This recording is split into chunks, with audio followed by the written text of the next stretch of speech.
Siamo qui oggi nella città che per prima, con indomita forza ed estremo coraggio, ha registrato i figli e le figlie di coppie di madri per festeggiare un'epocale vittoria.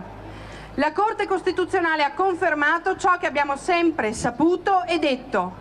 Siamo dalla parte giusta della storia e del diritto.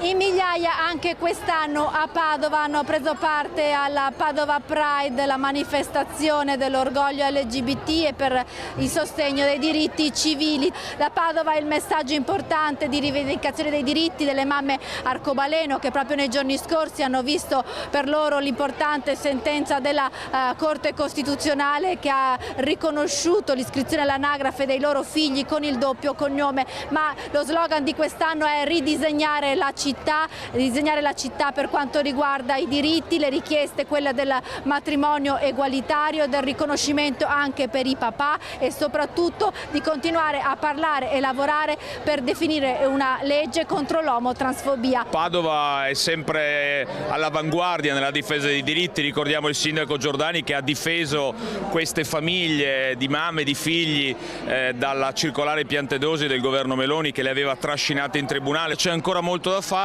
serve una legge contro l'odio e contro la violenza perché troppe persone vengono fatte oggetto di violenza, di discriminazioni nella nostra società e dunque serve ancora fare molto, però Padova è un esempio importante ed essendo anche la mia città ne sono davvero orgoglioso. Al Pride poi hanno preso parte anche esponenti della giunta comunale come il vice sindaco di Padova Andrea Michalizzi e l'assessora Margherita Colonnello. Grazie al Pride che regalano alla città di Padova un'immagine di città aperta, di città inclusiva, di città per i diritti.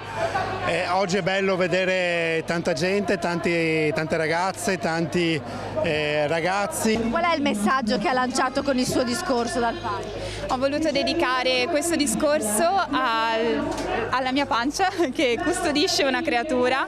Non è importante di che sesso nascerà, l'importante è chi sceglierà di essere. Noi gli auguriamo di diventare la persona più coraggiosa del mondo senza paura per gli altri.